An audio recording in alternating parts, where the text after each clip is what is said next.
Salve sahabat Katoliko keren, akhir-akhir ini kita mendengar dua berita yang sedang viral. Yang pertama, penutupan patung Bunda Maria di Kabupaten Kulon Progo, Daerah Istimewa Yogyakarta, dengan kain terpal. Dan yang kedua, penolakan salah satu ormas terhadap kedatangan Duta Besar Vatikan untuk peresmian Katedral Palembang. Pertama, beredar sebuah video penutupan patung Bunda Maria dengan kain terpal di Taman Doa Santo Yakobus, Kulon Progo. Video ini membuat banyak umat menjadi sedih, bahkan mendapat simpati dari saudara-saudari sebangsa termasuk Ketua Umum Yayasan Lembaga Bantuan Hukum Indonesia, Muhammad Isnur, yang mengecam hal ini. Setelah ditelusuri dan melansir dari detik.com, penutupan ini ternyata murni dilakukan oleh pemilik Taman Doa.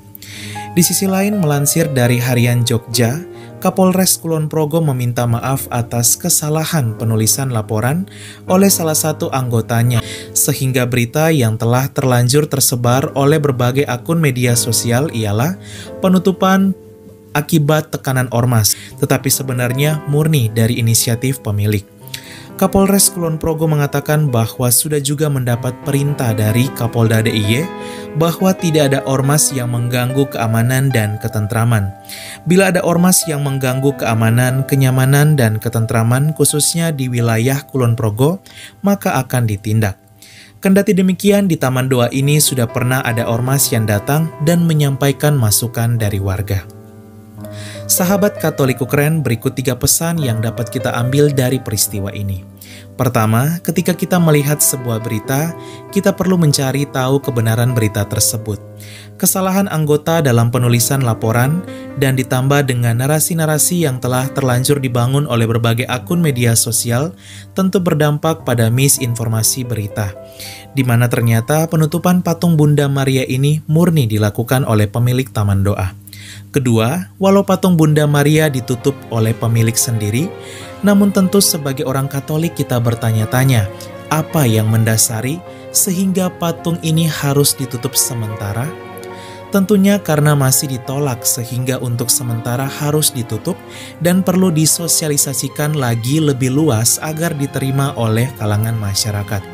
Jika pada akhirnya tetap mengalami penolakan meskipun sudah disosialisasikan secara luas, sebagai orang Katolik sudah layak dan sepantasnya kita mengampuni dan mendoakan, serta tetap menjaga persatuan Indonesia dan tidak terprovokasi. Dan sekalipun ditutup, itu tak akan pernah menutupi iman Katolik kita, karena patung hanya sebagai simbol, dan Bunda tercinta kita, Bunda Maria, tetap Sang Ratu Surgawi, yang dihormati di surga dan di bumi, serta selalu mendoakan kita anak-anaknya. Ketiga, kita doakan juga semoga sosialisasi Taman Doa dan patung Bunda Maria ini dapat berjalan dengan baik, hingga kelak peresmian patung Bunda Maria ini dapat berjalan dengan lancar, dan Taman Doa ini menjadi berkat bagi umat Katolik khususnya di Kabupaten Kulon Progo. Sahabat Katoliko keren, berita yang kedua ialah beredar sebuah surat yang berisi pernyataan dari salah satu ormas yaitu Koalisi Palembang Darussalam. Inti dari surat ini yaitu meminta agar pemerintah Palembang menolak kedatangan Duta Besar Vatikan dan peresmian Gereja Katedral Palembang yang baru. Sahabat Katoliko keren, sebagai orang Kristen pengikut Kristus khususnya umat Katolik, tentu kejadian seperti ini tak hanya sekali terjadi dan bahkan sudah banyak terjadi. Ada banyak saudara-saudari kita umat Katolik di berbagai negara yang ditolak bahkan dipersekusi hingga menjadi martir. Namun itulah konsekuensi kita mengikuti Tuhan Yesus. Akan tetapi Tuhan Yesus selalu mengajarkan kepada kita untuk tetap kuat, setia dan bertahan dalam iman. Kabar terakhir ialah bahwa aparat keamanan tetap akan menjaga ketat keamanan hingga diresmikannya Katedral Palembang ini. Mari kita doakan semoga peresmian Katedral Palembang dapat berjalan dengan baik, dan mari kita terus tegakkan semangat Pancasila di negeri tercinta kita ini, dan tak perlu takut dengan mereka yang intoleran, karena negara kita menjamin kebebasan beragama dan beribadah, serta Indonesia adalah milik kita bersama dari Sabang sampai Merauke. 100% Katolik, 100% Indonesia, Salve!